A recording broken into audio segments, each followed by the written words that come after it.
And what you mean is they're not coming yet. They're not coming yet. They're not coming. Well, I mean, they're not coming. And so Abraham says, give him. So Abraham and the universe and your guides say, give him some more of that. Give him some more of that. Well, he wants them to come, but that's not what he's talking about. He's talking about them not coming. So you always give them more of what they're asking for. But wait, Abraham, he's not asking for them not to come. Yes, he is. Well, I'm asking for them for the world to appreciate what I'm putting out there. Yeah, but from your awareness that they aren't. But I'm aware that what I'm putting out ought to be. It should be, but it isn't. Now, because the universe doesn't hear what you're saying, the universe hears what you mean. When I'm creating music or in a ceremony, I'm in that space that it's all pure spirit coming on there. Right. Yeah. We don't disagree with anything that you're saying. In other words, we don't disagree with anything that you're saying. We just think that you are helping us in a very strong way, and everybody gets it because most people are doing some version of it themselves. Your awareness of what is so dominant it can't move beyond it. Your awareness of what is. And so that's why we're talking about the condition. The condition is so vivid, you have to make a different condition vivid.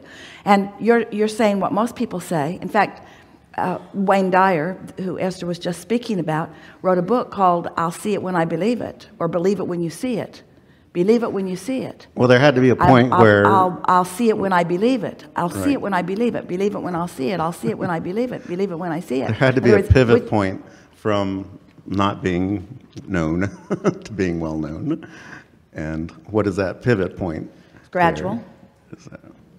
Jerry said, "Are you having fun with this?" Esther said, "Yeah." Jerry said, "I'm going to tell others." And Esther said, "Don't you dare."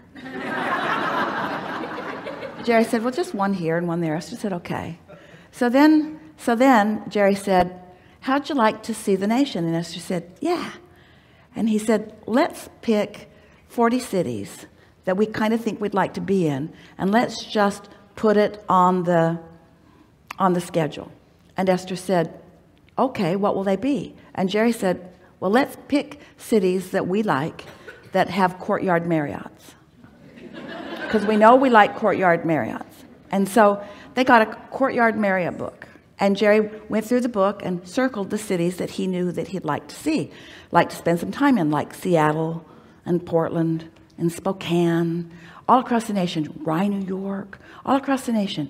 It's a really good book. It had lots of really good hotels. It had a meeting room that held about 50 people. And Jerry said, "It has to pay for itself." And Esther said, "Well, what'll that be?" And Jerry said, "Well, there's a car rental, and there's the airline, and then there's the cost of the meeting room." So they figured it out, and they figured 20 people would need to be there, and 20 people divided by what the cost would be, that's what they would charge. And so they went to Seattle. There were 3 people. They went to Portland. There were 6 people. They went to Spokane. There were 10 people. And Jerry said, "Are you having fun?" And Esther said, "Yes, yes." In other words, they weren't doing it for the crowd. They were doing it for the material. They weren't doing it for the crowd. They were doing it for the experience. They weren't doing it for anything that manifested beyond the feeling that it was producing. Jerry must have asked Esther 1,000 times, "Are you having fun? Do you like this? Is this fun? Is this fun? Is this fun? Is this profitable? No. Is it fun? Yeah." Yeah. Well, I was doing anything for the money. It's obviously the wrong choice right now, but I think the money would represent, if I sold 1 million MP3s for $1, I'd be a millionaire.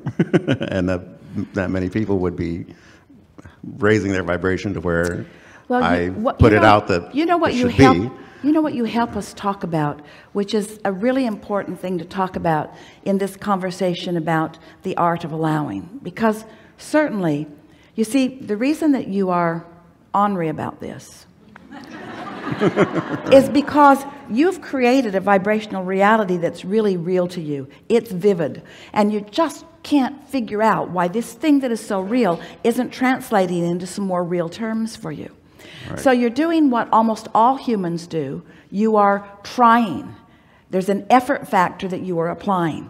And the thing that happens is that 100% of the time when you begin applying effort, now we know you've been taught to be strong efforters in school. You've been taught not to be lazy and that you should try, and that the difference between those who try and those who don't try is a big difference, and you want to be in the pile that tries. In other words, we get all of that. But there is this vibrational truth, this universal core truth that says when you are trying to overcome something, the thing that you're trying to overcome is what you are accentuating and activating. Right. So the effort factor is just counterproductive. The harder you try, the more it doesn't work. But isn't it also true that you have to do something to indicate to the universe that you want something? You see, that's the flawed premise. You sifted and sorted, and you indicated to the universe what you want by filling your vortex full of it. Well, if I didn't want people to buy my music, I mean, that's great. That's what they're not doing, right? So I want... Well, you could try to trick law of attraction by saying... Can I trick? Exactly. Don't buy my music. Right, whatever you do, that's the last thing I want you to do. I have download cards with me, by the way, $10 each, but I'm not going to sell them to you, okay? So don't try it. Don't. Is that the trick? And how do you, I mean, it's like trying by not trying. I mean, I've tried that for years too. Like, okay, I'm not going to try anymore. So what you're demonstrating here allow it to happen. You have this habit of expectation that the universe seems to be holding you to. But the universe isn't holding you to your expectation by giving you what you expect. You're holding the universe to it by what you expect. In other words, you've got to find a way around that. So let's do that here. Let's apply what we've been saying works. Let's apply going general. So you've explained yourself, and you get him, don't you? And you appreciate him, and he's trying too damn hard, isn't he? In other words, you can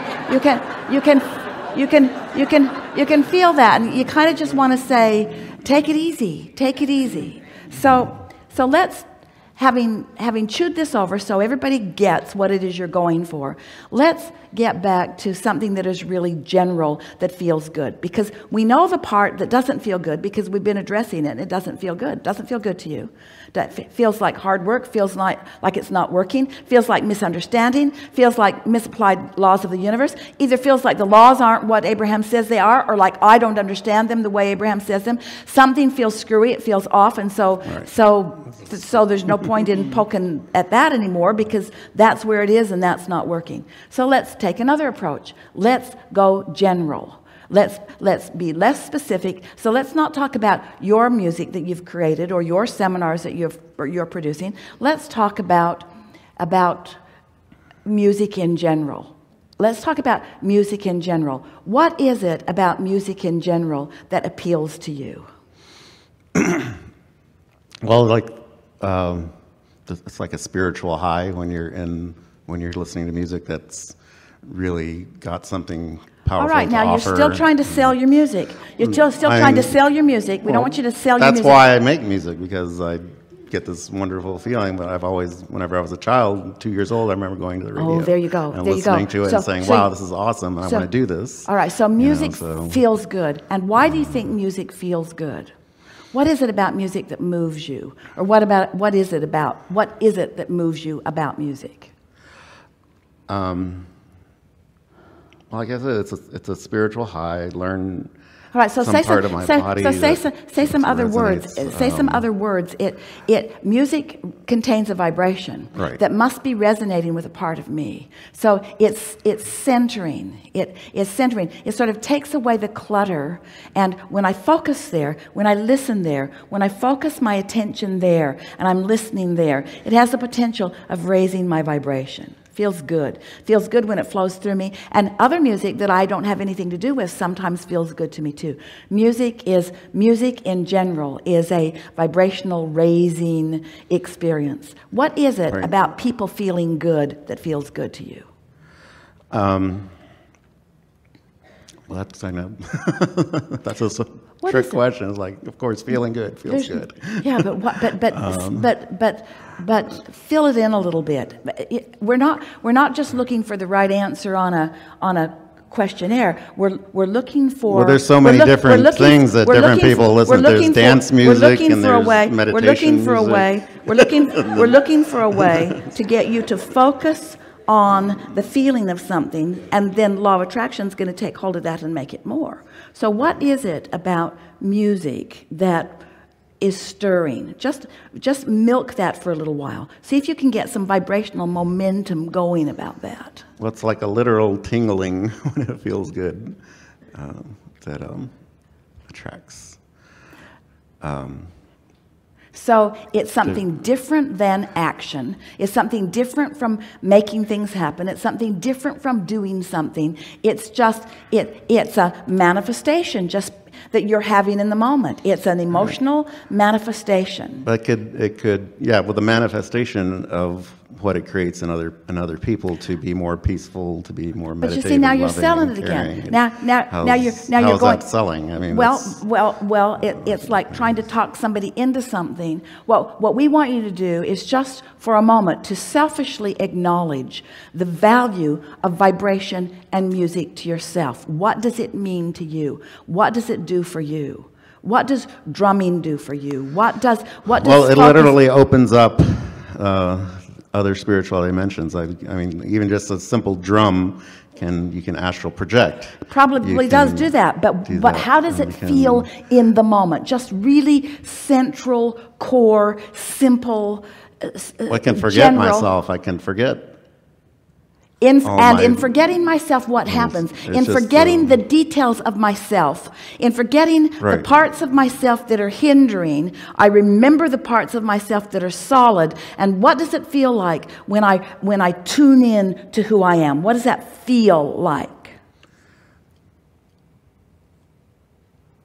It feels like home. It feels normal. It feels like being in heaven on a cloud. It feels worthy. It feels love. Yeah. It feels alignment. It feels natural. Like there's nothing else that you need. It feels effortless. It feels effortless, like nothing else I need, nothing else I need to do, nothing else I need to say, nothing else I need. I feel complete. I feel complete. I feel whole. I feel sure. I feel steady. I feel good. Ooh, I just love this feeling. Now that's really general, and you got there, and there's no resistance in your vibration as you go there. In fact, the words that Esther was translating and words that you were translating, did you notice at several points were the identical word? In other words, right there tracking in that same vibration. So now here you are in this steady place, in this steady, general, good feeling place, the only place that you need to be, because you see, you created the vortex, you've put it all there, you've got labels on all of it, it's ready to go, you've put it all there. Now what you did was the work that causes it to begin to move. In other words, law of attraction is now responding to you differently than law of attraction was responding to you before, because you took the time to get the clutter out of your vibration, to get the stuff that was holding it away out of your vibration, and now you're in this place right now, this place of allowing. Now, once you know you're in a place of allowing, if you want, you can stay focused a little more pointedly to get the momentum going a little more strong. But you want to kind of pay attention, because there's a tendency to turn it from alignment to misalignment by trying to go too far too fast. So here's the thing that we want you to hear. We want you to understand that you are not, any of you, you are not trying to utilize these techniques or tools, you call them tricks for fun, we know, in order to accomplish something. In other words, it isn't that now I've got this, now I'll apply it, and now my CDs will sell. It's not like that, or my MP3s will sell. It's that now I've accomplished it. Now I've accomplished it. Now I have made a statement to the universe of who I am. I'm standing here as the recipient of well-being. This is who I am. My floodgates are open. It can flow to me in whatever way it chooses to flow.